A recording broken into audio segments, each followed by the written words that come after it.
नमस्कार दोस्तों, स्वागत है आपका एक्सेल एकेडमी में। I am Shubham विद्यु। तो दोस्तों, अगर आप भी मेरे साथ हैं तो वीडियो को लाइक, शेयर और चैनल को जरूर सब्सक्राइब करें। दोस्तों, आज के इस वीडियो में हम बोस वर्सेस पटेल देखेंगे।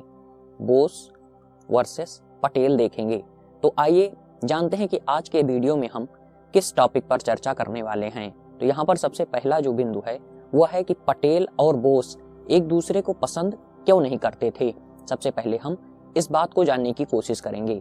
और दूसरा है कि पटेल और बोस के तनावपूर्ण रिश्ते के बारे में क्या कहा जाता है, क्या ये सच है या फिर एक मनगढ़ंत कहानी है, इसको हम जानेंगे।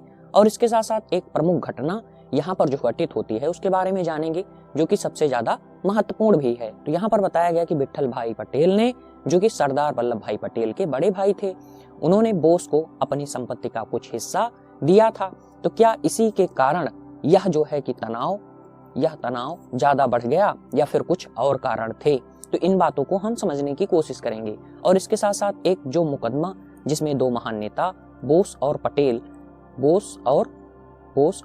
पटेल एक दूसरे के सामने खड़े होते हैं, कहां पर, कोर्ट में, उसके बारे में जानेंगे कि ऐसा क्या मामला हो गया था कि दोनों को एक दूसरे के समक्ष खड़ा होना पड़ा था। तो वहां पर हम इस बात को समझने की कोशिश करेंगे। और इसके साथ साथ विचारों की भी तुलना करेंगे। और विचारों में कहां तक की तुलना होगी, राजनीतिक और इसके साथ साथ व्यवहारिक बातों को भी, इनके व्यक्तिगत बातों को भी हम जानने की कोशिश करेंगे। तो चलिए शुरू करते हैं। और इसके साथ साथ जो आलोचना की बात कही गई है, यहाँ पर इन्होंने सरदार वल्लभ भाई पटेल की क्या आलोचना की और सरदार वल्लभ भाई पटेल ने इनकी क्या आलोचना की, इसके बारे में जानेंगे। तो आशा करता हूं आप जो हमारी पृष्ठभूमि है, जो है कि चर्चा का मुख्य आधार, उसे समझ पाए होंगे। तो चलिए अब शुरू करते हैं। तो साथियों, यहाँ पर बताया गया कि जो 1933 और 36 का दौर है, यह दौर है नेताजी के यूरोप यात्रा का। तो यहाँ तक का हम मामला देख चुके हैं और पिछले वीडियो में मैंने आपको इससे रिलेटेड पूरी बातें बता दी थी। और इसके साथ साथ वहां पर मैंने बोस जी की प्रेम कहानी, ऑस्ट्रिया जब गए थे, यूरोप यात्रा के लिए गए थे, तब वहां पर ऑस्ट्रिया गए और वहीं पर इनकी मुलाकात सेंकल से होती है। एमिली सेंकल से होती है, जो कि इनकी धर्मपत्नी बनी। तो यहाँ पर इस बात को हम देख चुके हैं। अगर आपने वो वीडियो नहीं देखा तो आपको जरूर देखना चाहिए। अब इसके बाद जो अगला मामला होता है, यहाँ पर क्या होता है कि बोस साहब जब यूरोप यात्रा पर रहते हैं, तब यहाँ पर इनकी मुलाकात विट्ठल भाई पटेल से होती है, जो कि सरदार वल्लभ भाई पटेल के बड़े भाई साहब थे। अब इसके बाद क्या होता है कि बोस और पटेल का मतलब यहाँ पर विट्ठल भाई पटेल से है। सरदार वल्लभ भाई पटेल अभी यहाँ पर मौजूद नहीं हैं। तो पटेल और बोस आपस में चर्चा करते हैं। किस बात को लेकर चर्चा करते हैं? ये चर्चा करते हैं जो भारत में गांधी जी आंदोलन कर रहे हैं, अर्थात गांधी जी के नेतृत्व को लेकर ये दोनों आपस में चर्चा करते हैं, जिसे क्या कहा गया, बोस और पटेल आपस में चर्चा करते हैं। और इस चर्चा को इतिहास में पटेल बोस विश्लेषण के नाम से जाना जाता है। और यहाँ पर दोनों नेताओं ने गांधी जी की आलोचना की। यहाँ पर दोनों नेताओं ने गांधी जी की आलोचना की। तो पहली लाइन हम समझ गए। अब इसके बाद जो घटना घटित होती है वो इस प्रकार घटित होती है कि विट्ठल भाई पटेल जी काफी बीमार हो जाते हैं। लेकिन यहाँ पर जो इनका अंतिम दौर था, जब ये बीमार हुए थे, तो उस समय सुभाष बाबू वहां पर रुके हुए थे और इन्होंने उनकी काफी ज्यादा सेवा की। लेकिन इसके उपरांत भी इनका देहांत हो जाता है, अर्थात ये बच नहीं पाते। तो जब इनका निधन होने वाला रहता है, तभी का यह मामला है कि पटेल जी अपनी जो संपत्ति होती है उसका, यहाँ पर बताया गया, उसका तीन चौथाई की जो वसीयत किसको दे देते हैं, बोस साहब को दे देते हैं। बोस साहब को 3/4 जो इनकी जितनी संपत्ति थी उसका 3/4 पार्ट किसको देते हैं, बोस साहब को देते हैं। किस लिए देते हैं? इनका यह उद्देश्य था कि जो यूरोप में क्या हो रहा है, भारतीय स्वतंत्रता संग्राम के लिए काम किया जा रहा है, यहाँ पर भी क्या होता था कि आयोजन होता था, लोगों को बुलाना पड़ता था, क्रांतिकारियों को बुलाना पड़ता था। तो उन सब के खर्चे के लिए आप जो ये धन दिया है मैंने 3/4, इसका यूज कीजिए। तो ये मामला हम समझ गए। अब इसके बाद जो सरदार वल्लभ भाई पटेल होते हैं, इसलिए मैंने वहां पर पटेल यूज किया और यहाँ पर सरदार यूज किया, जिससे कि आप समझ पाए। तो यहाँ पर क्या होता है कि इस घटना के बाद सरदार वल्लभ भाई पटेल क्या होता है कि काफी गुस्सा हो जाते हैं और वे कुछ क्वेश्चन यहाँ पर पुटअप करते हैं और जो ये वसीयत मिली रहती है इसे अस्वीकार कर देते हैं। तो यहाँ तक का मामला हम समझ गए।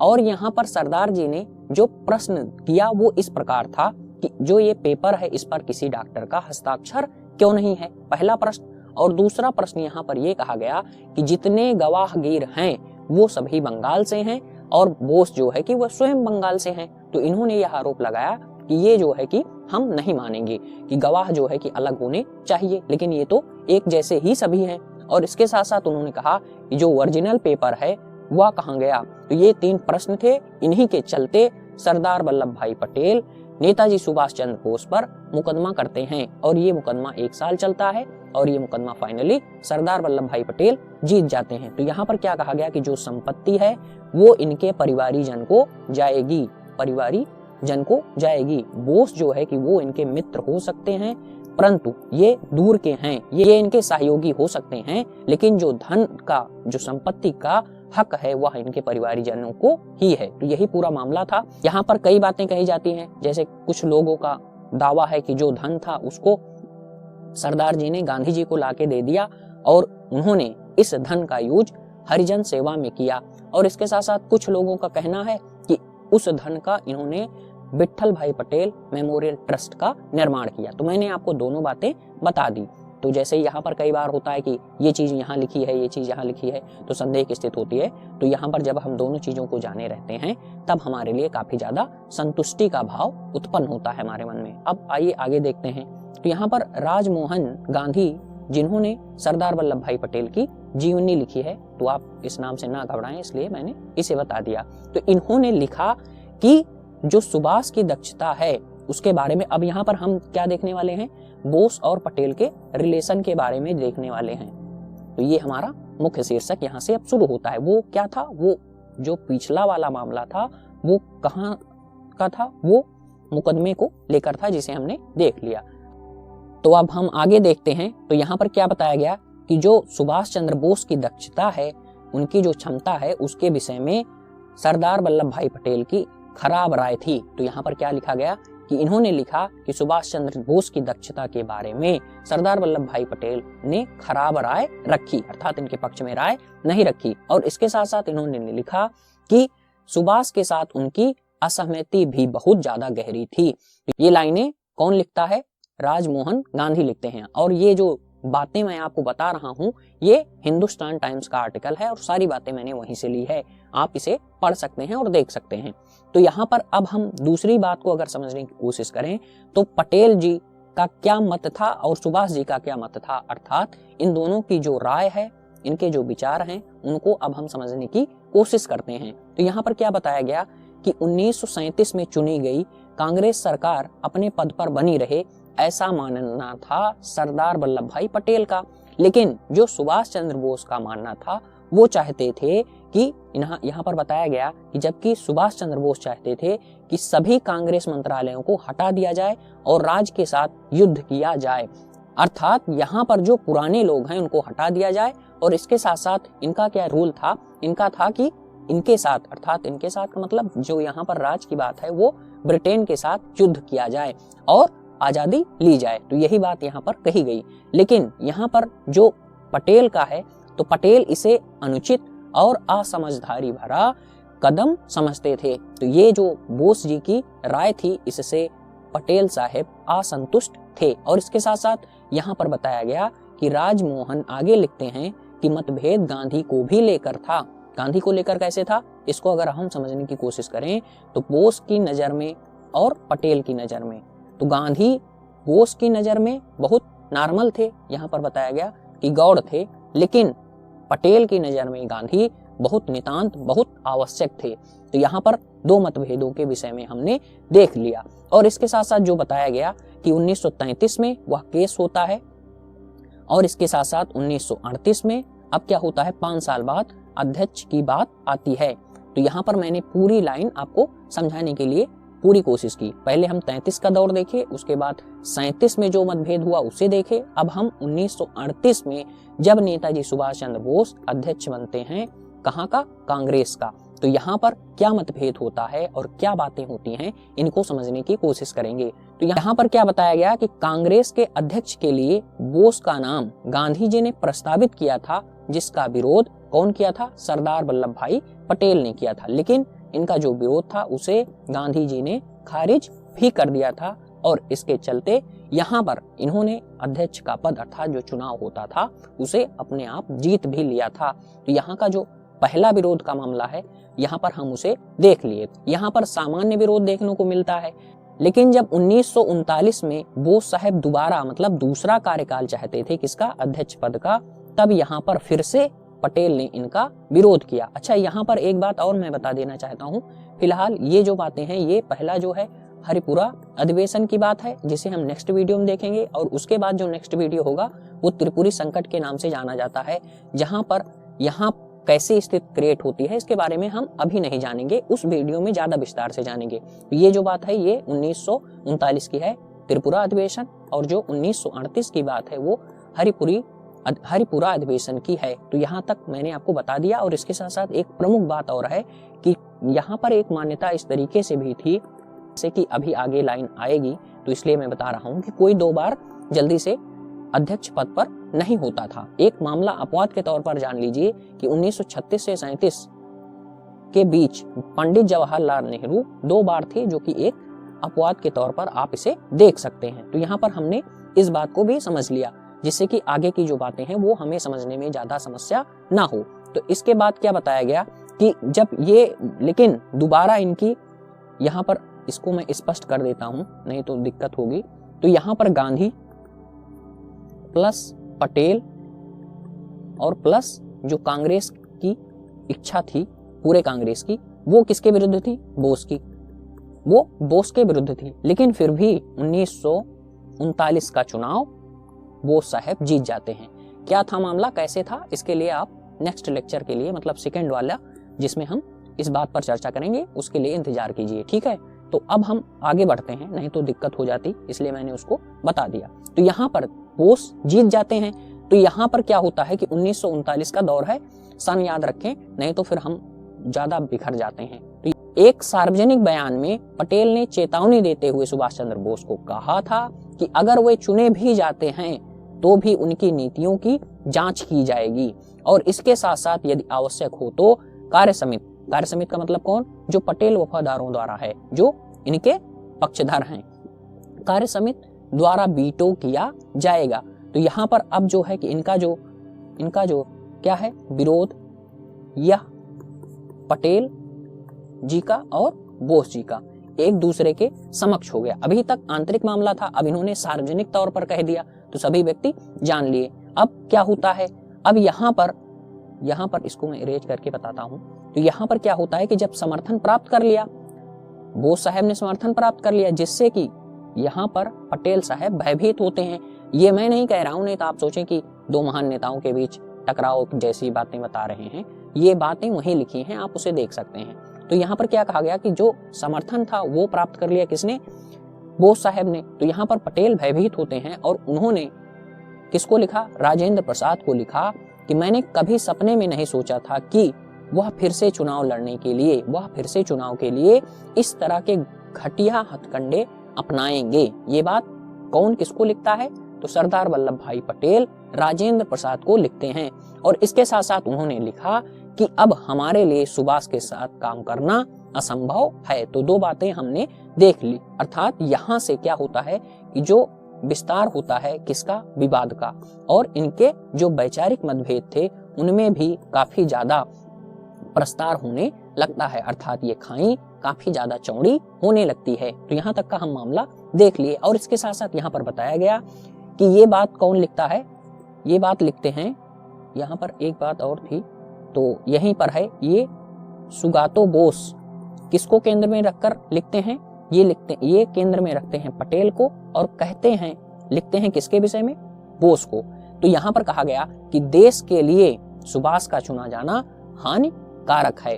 तो ये बात हम समझ लिए। और इसके बाद अब जो बोस साहब की प्रतिक्रिया होती है वो क्या कहते हैं कि वो एक कहते हैं कि आपने नैतिक दबाव मेरे लिए उत्पन्न किया जिससे कि मैं चुनाव ना लड़ सकूं, अर्थात मुझे हराने के लिए आपने नैतिक दबाव का भी प्रयोग किया। तो ये दोनों की प्रतिक्रियाएं हमने देख लिया। अब इसके बाद क्या होता है कि यहाँ पर एक महत्वपूर्ण लाइन और बताई गई कि जैसा कि मैंने पहले ही बता दिया कि पटेल और गांधी के विरुद्ध बोस साहब ने जीत हासिल की, जो कि कांग्रेस के लिए शर्मनाक थी। तो यहाँ तक का पूरा मामला हम देख लिए। अब आइए आगे देखते हैं कि यहाँ पर जो वैचारिक मतभेद थे उन बातों को हम देखने की कोशिश करते हैं। अभी तक जो राजनीतिक मुद्दे थे उनको हमने देख लिया कि चुनाव में कैसे बातें हुई, किस तरीके से इन दोनों ने एक दूसरे पर आरोप प्रत्यारोप की बातें कही। यहाँ पर अब हम दूसरी लाइन को देखते हैं। तो जो बोस साहब के, सुभाष चंद्र बोस के बड़े भाई शरद बोस थे, वे सरदार वल्लभ भाई पटेल पर आरोप किस बात का लगाते हैं? दुर्भावनापूर्ण और प्रतिशोधी, मतलब जो आपकी भावनाएं हैं वो सुभाष के प्रति दुर्भावना से जुड़ी हैं और इसके साथ साथ प्रतिशोध से जुड़ी हैं। ये आरोप शरद बोस किस पर लगाते हैं? सरदार वल्लभ भाई पटेल पर लगाते हैं। शरद बोस सुभाष चंद्र बोस के बड़े भाई हैं। तो यहाँ तक का मामला हमने देख लिया। और इसके साथ साथ यहाँ पर बोस साहब ने एक बार सरदार वल्लभ भाई पटेल को अलोकतांत्रिक कहा, जिसके जवाब में पटेल साहब काफी ज्यादा गुस्सा हो जाते हैं और उन्होंने यहाँ तक कह दिया कि शेर जन्म से राजा बनता है, जंगल में चुनाव से नहीं। तो यहाँ पर काफी ज्यादा जो विरोध था और इनके बीच वैचारिक मतभेद थे वो काफी हाई हो जाते हैं। पर इस बात को हम देख रहे हैं और अभी आगे कुछ और स्पष्ट करता हूं। तो यहाँ पर अब हम क्या देखने वाले हैं कि बोस और पटेल के जो वैचारिक मतभेद थे, उनकी योजनाओं के जो मतभेद थे, उनको अगर हम समझने की कोशिश करें तो यहाँ पर क्या बताया गया कि सुभाष चंद्र बोस और सरदार वल्लभ भाई पटेल के जो मतभेद थे वो किस प्रकार थे, किस बिंदु पर थे, इन चीज को अब हम समझते हैं। तो यहाँ पर बताया गया कि बोस की जो मानसिकता थी, अर्थात बोस समाजवादी योजना के पक्षधर थे।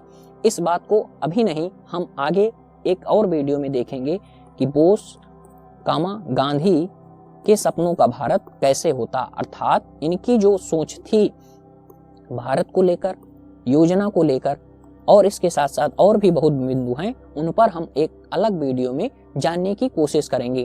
तो यहाँ पर क्या बताया गया कि बोस समाजवादी, यहाँ पर कुछ इनके साथ साथ वैचारिक मतभेद इस बात को थे क्योंकि मार्क्सवादी और जो यहाँ पर क्रांतियां हुई थी, रूस की क्रांति, फ्रांस की क्रांति, इनसे भी ये काफी प्रभावित थे। लेकिन इन्होंने जो फांसीवादी शक्तियां हैं उनसे सहायता जरूर लेने की बात कही, लेकिन उनकी बुराइयों को त्याग करके, जिसके विषय में हम उस वीडियो में, अर्थात बोस और गांधी का जो भारत था, उनका जो सपना था वो कैसे होता, में विस्तार से जानेंगे। इनके दोनों के जो विचार थे किस चीज को लेकर, भारत को लेकर, योजना को लेकर, समाजवाद को लेकर, और इसके साथ साथ पूंजीवादी जो प्रक्रियाएं हैं उनको लेकर के, जो फांसीवादी शक्तियां हैं उनको लेकर के, योजनाओं को लेकर के, ठीक है। तो इन सभी बातों को धर्म को लेकर के इन सबको हम जानेंगे विस्तार से।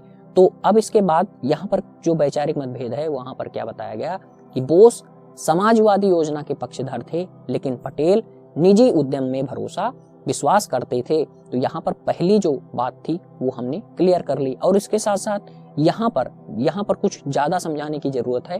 तो यहाँ पर क्या बताया गया कि जैसे जो धर्मनिरपेक्षता का मामला था उसमें बोस कुछ ज्यादा आगे थे, पटेल में भी धर्मनिरपेक्षता थी, लेकिन ये हिंदुइज्म के प्रति कुछ ज्यादा झुके हुए थे।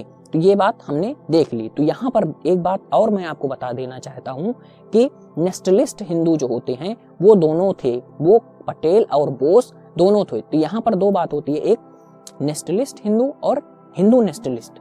तो दोनों बातों में हम विस्तार से यही विचार वाली जो बात है यहाँ पर देख लेंगे। लेकिन यहाँ पर स्पष्ट कर दूं, नहीं तो आप समझ नहीं पाएंगे अथवा आपके लिए काफी ज्यादा समस्या होगी कि जो सरदार वल्लभ भाई पटेल हैं और बोस हैं ये दोनों हिंदू हैं, लेकिन इनका जो प्राथमिक स्थान है वो है राष्ट्र। तो इसलिए इनको किस श्रेणी में रखा गया? नेशनलिस्ट हिंदू में रखा गया। तो ये बात मैंने स्पष्ट कर दी। तो इसके बाद यहाँ पर क्या बातें कही गई कि जो धर्मनिरपेक्षता का मामला है उसमें बोस कुछ ज्यादा आगे दिखाई पड़ते हैं, लेकिन पटेल साहब भी धर्मनिरपेक्ष थे, लेकिन हिंदूवादी जो प्रक्रियाएं थी उनमें इनका जुड़ाव ज्यादा था। अब इस बात को और ज्यादा हम विस्तार से समझने की कोशिश करते हैं। तो हमने धर्मनिरपेक्षता और धर्म से जुड़े जो मामले थे उनको देखने की कोशिश की। अब इसके साथ साथ क्या बताया गया यहाँ पर कि जो पटेल जी थे उनका क्या था कि उनकी हिंदूवादी विचारधाराओं में ज्यादा जो है कि लगाव था। तो यहाँ पर बताया गया कि धर्मनिरपेक्षता के मामले में इन्होंने जो इनकी बुक है द इंडियन स्ट्रगल, वहां पर हिंदू महासभा की आलोचना भी की है। किसने की है? बोस जी ने की है। बोस जी ने अपनी किताब द इंडियन स्ट्रगल में हिंदू महासभा की आलोचना भी की है, तीखी आलोचना की है। और इसके साथ साथ इन्होंने हिंदू महासभा को प्रतिक्रियावादी भी कहा है। अब इसके बाद क्या मामला होता है, इसे अब हम समझने की कोशिश करते हैं। तो यहाँ पर क्या बताया गया कि 1930 और 1940 के दशक के हिंदूवादियों ने किसी भी तरह से अंग्रेजों को चुनौती देने का फैसला नहीं किया। तो इन्होंने ये आरोप भी लगाया। और इसके साथ साथ यहाँ पर कहा गया कि इन सहयोगियों में से एक जनसंघ के संस्थापक और भाजपा के आइकॉन डॉक्टर SP मुखर्जी भी थे। और यहाँ पर मैं कुछ बातें और बता देना चाहता हूँ, नहीं तो आपको ज्यादा समस्या होगी। और इस वीडियो का उद्देश्य किसी जाति, धर्म, व्यक्ति विशेष अथवा पार्टी विशेष की आलोचना करना नहीं है। ये काफी ज्यादा इंपॉर्टेंट बात है। और यहाँ पर एक बात और मैं आपको बता दूं कि जैसे कि इन सभी लोगों के रास्ते अलग थे, इन सभी के रास्ते अलग थे, लेकिन इनका मंजिल, इनका उद्देश्य केवल और केवल भारत को स्वतंत्र कराना था।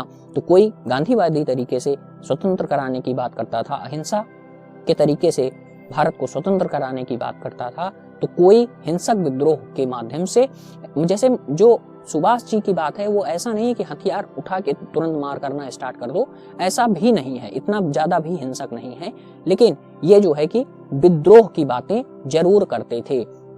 तो यहाँ पर हम इन मामलों को समझ लिए। अब जैसे इस बात को मैं जल्दी से स्पष्ट कर देता हूँ, तो यहाँ पर इनका क्या कहना था कि बोस साहब ने कहा कि जो इनके सदस्य होंगे कांग्रेस कार्य समिति के, वो किसी भी धर्म से ना जुड़े हों। जल्दी से इन बातों को समझ लें, नहीं तो आपके लिए काफी ज्यादा दिक्कत होगी। और इसके साथ साथ इन्होंने कहा कि वो हिंदू महासभा से ना जुड़े हों और मुस्लिम लीग से भी ना जुड़े हों। यही बात भगत सिंह ने भी कहा था कि नौजवान भारत जो है, इसकी सदस्यता वही व्यक्ति ले सकते हैं जो किसी भी पार्टी विशेष से धर्मवादी, जैसे कि यहाँ पर सांप्रदायिक और धार्मिक व्यक्ति, यहाँ पर उन्होंने कहा कि सांप्रदायिक और धार्मिक जो पार्टियां हैं उनसे ना जुड़े हों। तो ये बातें कौन कह रहे हैं? यहाँ पर भगत सिंह कह रहे हैं। जैसे कि इन्होंने क्या कहा कि इन्होंने अपने आप को नास्तिक तक इसलिए भी कहा क्योंकि इनका जो है कि इनकी बहुत सी रायें हैं, इनकी विचारधाराओं में हम इस बात को समझने की कोशिश करेंगे। कुल मिला के इनका क्या था कि जो भी शोषण कर रहा है, जिससे शोषण हो रहा है समाज का, हमें उन नीतियों का विरोध करना है, चाहे वह देसी हो चाहे वह विदेशी हो। तो ये बातें थी। तो जैसे कि यहाँ पर क्या बात है कि भगत सिंह क्या कह रहे हैं, अपने आप को नास्तिक कह रहे हैं। तो ठीक है, सबकी अपनी अपनी भावनाएं हैं।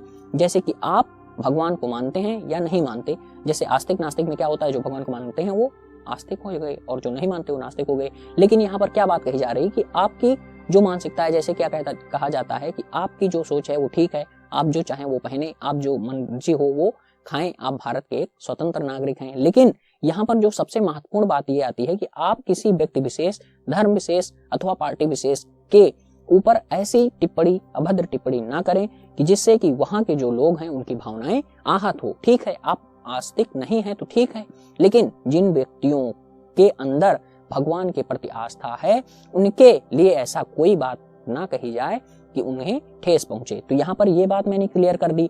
और इसके साथ साथ यहाँ पर जैसे यही बात है, इसीलिए मैं इन चीजों को बता रहा हूँ कि जैसे आप ये ना समझे कि किसी पार्टी की बुराई की जा रही है। वैसे भी मैं ये बात अपने तौर से, अपने पास से नहीं कह रहा हूँ। ये बात जो है हिंदुस्तान टाइम्स में लिखा है और आप उसे पढ़ सकते हैं। और इसके साथ साथ यहाँ पर दो बात और जल्दी से मैं बताना चाहता हूँ। अटल बिहारी वाजपेयी जी को ही ले लिया जाए तो यहाँ पर इन्होंने जो इनकी बातें थी, यहाँ पर इनकी बातें हमें समझना सबसे ज्यादा जरूरी है इस लाइन को समझने के लिए। तो यहाँ पर क्या बताया गया कि ये हिंदू थे, ठीक है, हिंदू थे। और इसके साथ साथ इनका जो हिंदू तन मन ये वाला गाना भी बहुत ज्यादा, गीत भी इनका बहुत पॉपुलर है। इनकी बात क्लियर। लेकिन यहाँ पर इनकी जो योजनाएं हुआ करती थी वो किसी भी प्रकार से हिंदूवादी विचारधाराओं को लेकर नहीं हुआ करती थी। इसके साथ साथ एक घटना अटल बिहारी वाजपेयी से जुड़ी मैं आपको जल्दी से और बता देना चाहता हूँ। ये बातें मैं इस लाइन को ही स्पष्ट करने के लिए ही बता रहा हूँ। तो यहाँ पर जब क्या होता है कि गुजरात में सांप्रदायिक दंगे होते हैं, तब जो है कि मोदी जी वहाँ के क्या होते हैं, CM। और जब ये मामला होता है तो अटल बिहारी वाजपेयी जी उनसे एक प्रमुख लाइन कहते हैं जो कि हमें और आपको जानना सबसे ज्यादा जरूरी है। तो उन्होंने कहा कि राजधर्म का पालन करो, राजधर्म का पालन करो। तो यहाँ पर क्या हमने देखा कि अटल बिहारी वाजपेयी जैसे लोग क्या हैं, हिंदू हैं, जरूर हिंदू हैं, लेकिन इनका जो प्रथम स्थान है वो राष्ट्र है। तो ये बात हमने समझ लिया और यही बात जो है कि हमने सरदार वल्लभ भाई पटेल और इसके साथ साथ बोस जी के बारे में समझी। और इसके साथ साथ अगर हम एक बात और जल्दी से समझना चाहें तो यहाँ पर क्या होता है कि हमें थोड़ी सी बातें समझा करके, थोड़ी सी बातें बता करके ही हमें जो है बेवकूफ बनाया जाता है। इसलिए मैं इस बात को ज्यादा एक्सप्लेन करने की कोशिश कर रहा हूँ जिससे कि आप चीजों को समझ सकें। तो यहाँ पर क्या कहा जाता है कि जैसे इस बात को हम और विस्तार में जानेंगे, लेकिन यहाँ पर क्या कहा गया कि जैसे दलित और भारत, तो यहाँ पर जैसे क्या कहा जाता है कि थोड़ी सी बात बता करके हमें बेवकूफ बनाया जाता है। तो ये बात क्या है कि जैसे यहाँ पर जो ये बात है ये बहुत ज्यादा जरूरी है इस लाइन को समझने के लिए। तो अम्बेडकर साहब से एक बार पूछा गया कि आप भारत और दलित में किसे चुनेंगे, तो उन्होंने कहा कि मैं दलित को चुनूंगा। तो इसके पीछे क्या तर्क था उसे हमें समझना सबसे ज्यादा जरूरी है। नहीं तो यहाँ पर क्या आरोप लगाया जाता है कि ये तो जो है कि एंटी नेशनलिस्ट थे। तो ये बात इन्होंने किस संदर्भ में कही, इस बात को समझना जरूरी है। ये क्यों पूर्ण स्वराज के पक्ष में नहीं थे, इस बात को समझना जरूरी है। किसी के ऊपर आरोप जो लगाया जा रहा है वो ठीक नहीं है। तो हम इस बात को क्यों बता रहे हैं आपको, जिससे कि आप सभी बातों को सही तरीके से समझ सकें। नहीं तो आप जो है कि जैसे कि यहाँ पर एक लाइन जो ये महत्वपूर्ण है, इसका उद्देश्य ये नहीं है कि गलत बताया जाए। जैसे कि यहाँ पर लिखा गया कि भाजपा के आइकॉन एसपी मुखर्जी इन सहयोगियों में थे, तो इन सबके रास्ते अलग अलग थे। तो कोई भी व्यक्ति जो है कि इनकी आलोचना कर सकता है। जैसे कि यहाँ पर मैंने अंबेडकर साहब के बारे में ही बताया कि जैसे वो पूर्ण स्वराज की बात के पक्षधर क्यों नहीं थे, उसको हम तो आगे देख लेंगे, क्योंकि उनका मानना था कि अंग्रेज हैं तो इससे जो दलित वर्ग है, जो पिछड़ा वर्ग है, उसे कुछ सुकून तो मिल रहा है। लेकिन अगर हम, जैसे कि मैं जल्दी से बता ही देता हूँ कि अगर हम मान लीजिए स्वतंत्र हो गए, लेकिन स्वतंत्रता से पहले और उससे पहले भी जिस समाज का शोषण हो रहा है और स्वतंत्रता के बाद भी जिस समाज का शोषण होता रहेगा, तो उसे आप स्वतंत्रता कहां से दिला पा रहे हैं। और बातें और विस्तार से हम इस बात को अंबेडकर साहब की जब सीरीज होगी तब वहां पर हम देखेंगे। तो यहाँ पर मैंने बता दिया तो, और इस बात को भी बता दिया कि किसी भी व्यक्ति के ऊपर आरोप लगाने से पहले हमें उसके जो उद्देश्य हैं और विचार हैं और जो राय हैं उनको समझना जरूरी है। तो यही बात मैंने आपको पूरा विस्तार में बताई। और इसके साथ साथ मैं दोबारा इस लाइन को दोहराते हुए कह रहा हूं कि इस वीडियो का उद्देश्य अथवा मेरा उद्देश्य इस बात पर फोकस नहीं करना है कि किसी व्यक्ति की आलोचना की जाए अथवा किसी पार्टी की आलोचना की जाए अथवा किसी धर्म की आलोचना की जाए। तो इस बात को मैंने निष्पक्षता के साथ बताई और जो बातें कही वो तथ्यपरक कही। ऐसा नहीं है कि मैंने अपने तरफ से कुछ मनगढ़ंत बातें कह दी। तो मैंने आपको पूरा स्पष्ट तरीके से सब कुछ बता दिया। और मैं आपसे भी निवेदन करता हूं कि आप किसी भी विषय में पूरी जानकारी जरूर जुटाएं और किसी भी धर्म विशेष के, व्यक्ति विशेष के, जाति धर्म लिंग के प्रति ऐसी टिप्पणी ना करें जिससे लोगों की भावनाएं आहत हो। मैंने फिर से वही बात कही कि आप नास्तिक हैं तो ठीक है, लेकिन आप ऐसी बातें ना करें कि जिससे कि जो लोग भगवान में विश्वास रखते हैं उनकी भावनाएं आहत हों। तो ये बातें मैंने बार बार दोहराते हुए आपके समक्ष प्रस्तुत की और इस लाइन को काफी ज्यादा अच्छे तरीके से स्पष्ट किया। तो यहाँ पर फिर से मैं इस बात को दोबारा कह देना चाहता हूँ कि बोस साहब ऐसा नहीं हिंदू विरोधी थे, आप इस बात को ना समझें। यहाँ पर इनका जो मतभेद था वह नीतियों को लेकर था। इस बात को मैं दोहराते हुए फिर बार बार कह रहा हूँ। तो ये बात हमने देख ली। तो इन्होंने हिंदू महासभा की आलोचना किस आधार पर की, इसको मैंने आपको बता दिया। उसके विषय में यहाँ पर अगर आप वही जो हिंदुस्तान टाइम का आर्टिकल है वहां पर ही पढ़ेंगे इस लाइन को, तो वहां पर कहा गया कि ये आरोप तो उचित है और उसके बाद ये लाइन जो मैंने आपको बताई ये वहां पर लिखी गई है, आप उसे देख सकते हैं। तो यहाँ पर मैंने आपको बता दिया हिंदू विरोधी के बारे में, हिंदूवादी नीति के बारे में और इसके साथ साथ इन दोनों की सोच के विषय में। तो ये कंप्लीट लेक्चर हो गया। बोस और पटेल की जितनी भी नीतियां थी उन सबको मैंने बता दिया और इसके साथ साथ और जो है कि सेकुलरिज्म और इसके साथ साथ जो इनकी योजनाएं प्लानिंग और जो यहाँ पर मार्क्सवादी और जो है कि समाजवादी योजनाएं थी इनके विषय में मैंने आपको बता दिया। कम्युनिस्ट पार्टी वाली जो बातें हैं, कम्युनिज्म की जो बातें हैं, उन सबको हम जब गांधी और बोस की जो नीति वाली वीडियो है उसमें देखकर समझ लेंगे। तो आशा करता हूँ यह जानकारी आपको बहुत ज्यादा रोचक लगी होगी और ये एक कंप्लीट वीडियो है और निष्पक्षता के साथ संतुलित वीडियो है। यहाँ पर मैंने सभी पक्षों को विस्तार से बताने की कोशिश की और केवल इसी लाइन को स्पष्ट करने के लिए हिंदू और एसपी मुखर्जी जी को लेकर के भाजपा के आइकन जो यहाँ पर जो बातें कही गई, इन सब को लेकर के मैंने भगत सिंह का उदाहरण भी दे दिया, जिन्होंने क्या कहा था कि मैं जो ये पार्टी है इसमें किसी सांप्रदायिक व्यक्ति को एंट्री नहीं मिलेगी, और यही बात सुभाष चंद्र बोस जी ने भी कही थी। तो यहाँ पर एक लाइन वहीं पर लिखी गई है कि धर्मनिरपेक्षता और योजना के मामले में पंडित जवाहरलाल नेहरू और सुभाष चंद्र बोस एक पटल पर देखे जाते हैं। और लास्ट लाइन वहां पर जो लिखी गई है उसे मैं आपको भी बता देना चाहता हूं। तो वहां पर क्या लिखा गया है कि नेहरू पर आरोप लगाने के लिए बोस और पटेल का यूज नहीं करना चाहिए। तो आशा करता हूं यह वीडियो आपको काफी ज्यादा अच्छा लगा होगा। तो अगर बातों से सहमत हैं तो जरूर दूसरों के साथ शेयर करें। अगर आपके मन में कोई प्रश्न है तो कमेंट करें, लेकिन गलत कमेंट न करें। वीडियो में पूरा संतुलित होकर मैंने बताया है। किसी पार्टी, किसी व्यक्ति विशेष की आलोचना के लिए अथवा पटेल साहब अथवा बोस साहब की आलोचना के लिए ही मैंने ये वीडियो नहीं बनाया है। तो मिलते हैं नेक्स्ट वीडियो में। हरपुरा वाला सेशन जब होगा। तो अब आज के लिए इतना ही। आप सभी लोगों का बहुत बहुत आभार और चैनल भी जरूर सब्सक्राइब करें। धन्यवाद।